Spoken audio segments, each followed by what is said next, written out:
গ্রামের ছেলে, সে ছেলের মধ্যে তুমি কি দেখছো যে তোমার সেই ছেলের সাথে মেয়ের বিয়ে দেওয়া লাগবে? আমাদের সুন্দরী মেয়ে, আমাদের মেয়ে লাখে একটা, আমাদের মেয়েকে সরকারি চাকরিজীবীর সাথে বিয়ে দিব।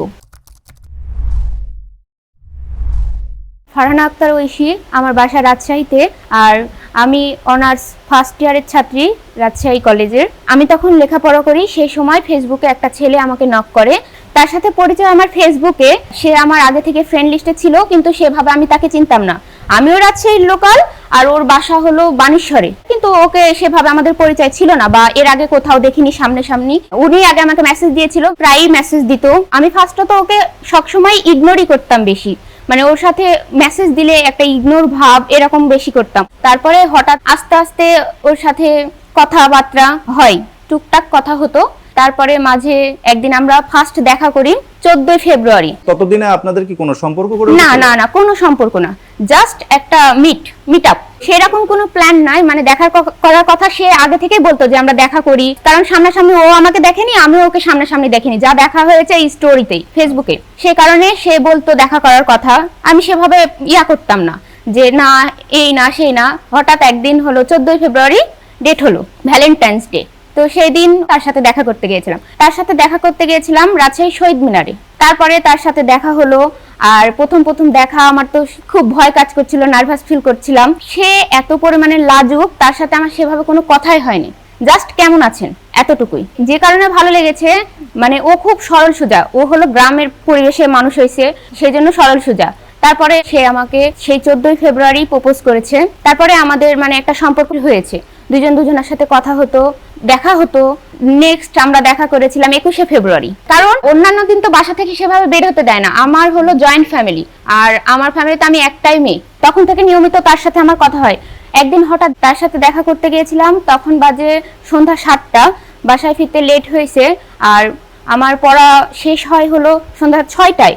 আম্মু প্রশ্ন করে যে এই 1 ঘন্টা কোথায় ছিলি? থতমত খেয়ে যায়, উত্তর দিতে পারি না। আম্মু সেই থেকে বুঝতে পারলো যে আমার একটা সম্পর্ক আছে। বললাম থতমত খেয়ে, আমি নিজেই প্রকাশ করেছি যে একটা ছেলেকে আমার ভালো লেগেছে, সেই ছেলেটার সাথে হলো আমি কথা বলি, তার সাথে আমি একটা সম্পর্ক জড়াইছি। সরাসরি বলে ফেললেন? জি।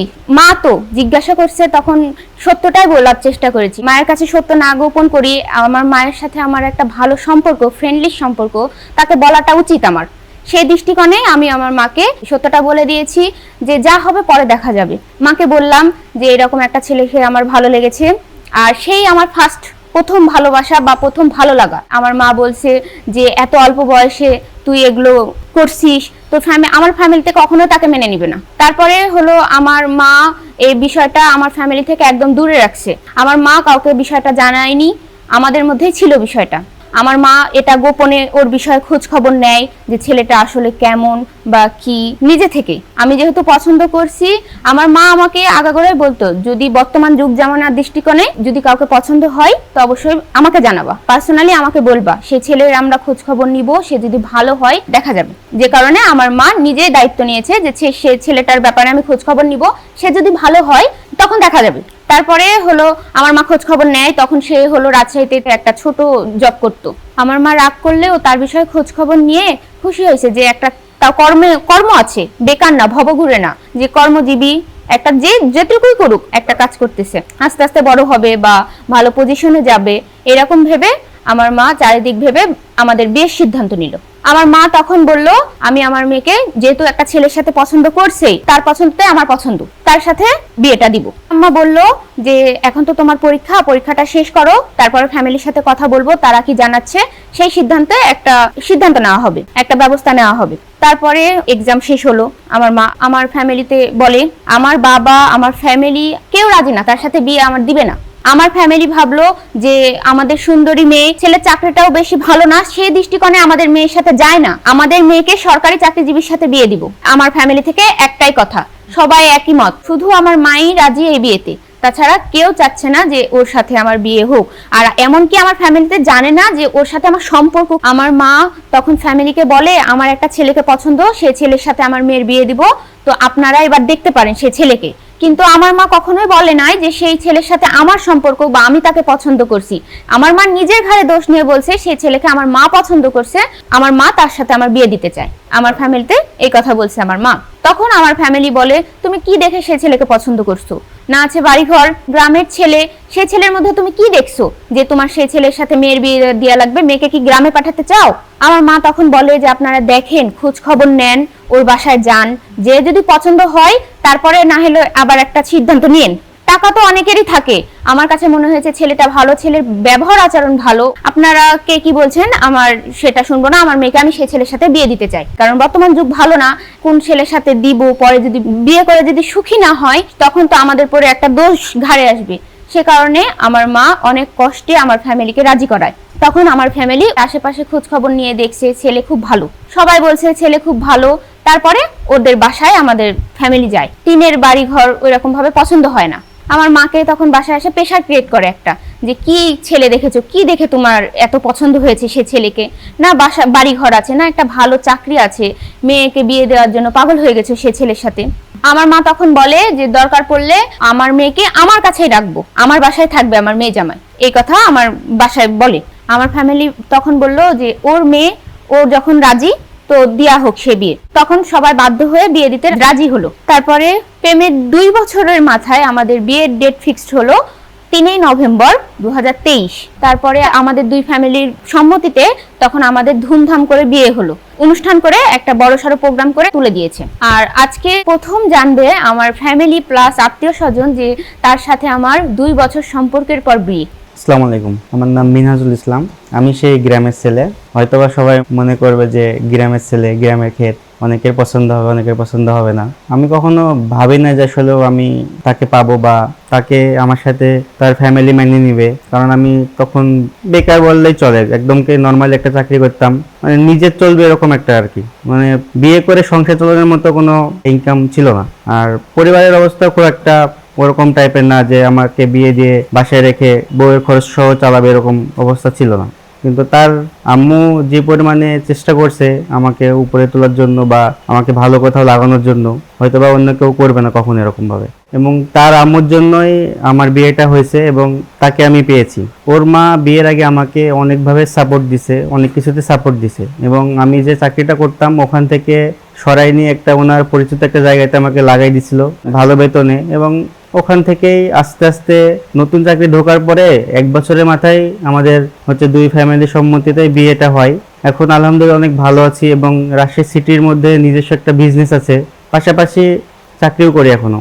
দেখেন আসলে ওনার মা হয়তো আমাকে চাকরিটা দিচ্ছে এক জায়গায়, কিন্তু ওখান থেকে অনেক কষ্ট করে, অনেক পরিশ্রম করে এবং দিন রাত সবসময় বিয়ের সময় অনেক কথা শুনছে। অনেকেই বলছে ছেলের বাড়িঘর নাই, ছেলে ইনকাম করে, এই ইনকামে আসলে বউ থাকবে না, বউ চলে যাবে, গ্রামে বাসা, মেয়ে শহরের, সংসারে হবে না, বিয়ে টিকবে না। ওই থেকে নিজের মধ্যে একটা জেদ কাজ করে যে আসলে আমাকে ভালো কিছু করে দেখাইতে হবে সবাইকে, যে আমি আলহামদুলিল্লাহ এখন রাজশাহী শহরে আমার একটা নিজস্ব ব্যবসা আছে।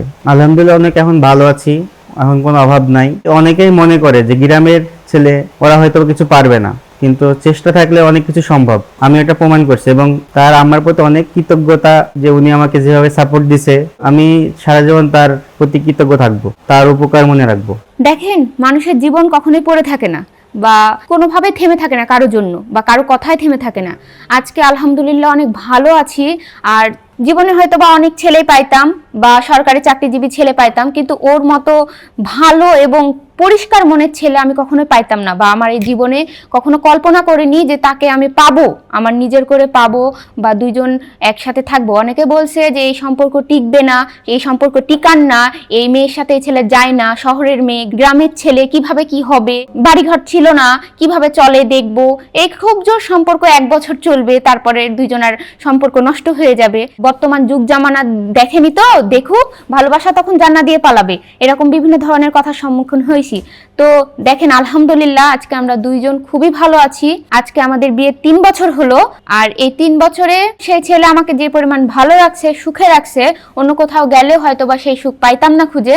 তার কাছে আছি বিধায় আমি এত ভালো আছি আলহামদুলিল্লাহ। তার সাথে আমার বাকিটা জীবন কাটাতে চাই। আর যারা বলছে যে এই সংসার টিকান না, তো দেখেন একটা ছেলেকে যখন সাপোর্ট দেওয়া হয়, সহযোগিতা পায়, তখন একটা একটা ছেলেও নিজেকে প্রতিষ্ঠিত করার একটা সুযোগ পায়। যদি মানুষটা ভালো হয়, সেই মানুষকে নিজের মতো করে গড়ে নেওয়া যায়, নিজের মতো করে চলা যায়।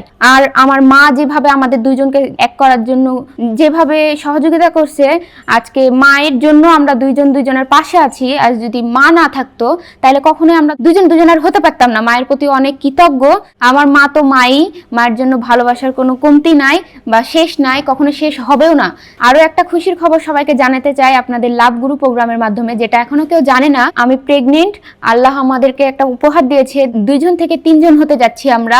আর খুব অল্প কিছু দিনের মধ্যে সে হয়তো বা এই পৃথিবীতে আসবে। আল্লাহর কাছে শুকরিয়া, আমাদের ঘর আলো করে সে আমাদের জীবনে আসবে।